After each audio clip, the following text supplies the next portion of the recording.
ข้าพเจ้ารู้ดีใจและถือเป็นเกียรติอย่างสูงที่ได้มาหับหน้าที่อยู่กระทรวงแถลงข่าววัฒนธรรมและท่องเที่ยวก่อนอื่นข้าพเจ้าเป็นเอกภาพสูงและพร้อมแล้วที่จะปฏิบัติตามการตกลงของกรมการเมืองศูนย์กลางพรรค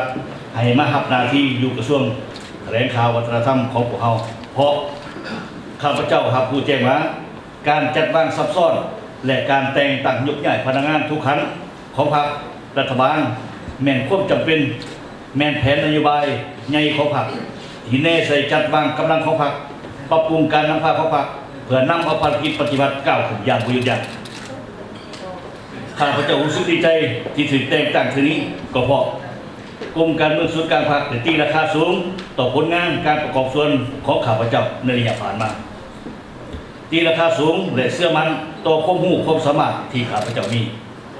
มอบเวียกที่สำคัญใหญ่หลวงและมอบความรับผิดชอบ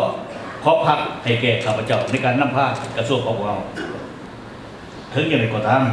เมื่อพรรคประชาชนมอบหมายให้ข้าพเจ้าก็ยินดีครับและตัดสินใจพร้อมกับหมู่คณะเฮ็ดสุดความสามารถของตนให้สำเร็จผลเป็นอย่างดีดังนั้นจึงเรียกร้องมายังขันเทิงศูนย์กลางพรรครัฐบาล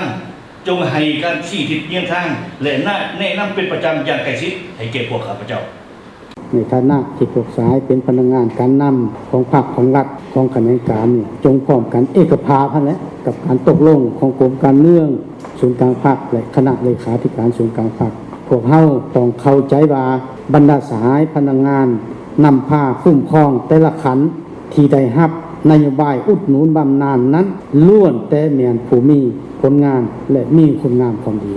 มีผลสำเร็จในการปฏิบัติพันธะต่อประเทศชาติซึ่งต่อหัดแนนความสามัคคีเป็นปึกแผ่นภายในพรรคให้แนนแฟ้นกว่าเก่าและเป็นเจ้าการนำพาแนวคิดทันแถวพนักงานรัฐกรอยู่ใต้การชี้นำพาของตนให้มีความรับรู้และเข้าใจเกี่ยวกับการปฏิบัตินโยบายดังกล่าวให้ถูกต้องด้วยวันนี้สำหรับสายเลขาคณะพรรคและรัฐมนตรีผู้ใหม่พร้อมกับหมู่คณะการนำของกระทรวงนี่เฮ็ดสำเร็จหน้าที่ที่ได้รับมอบหมาย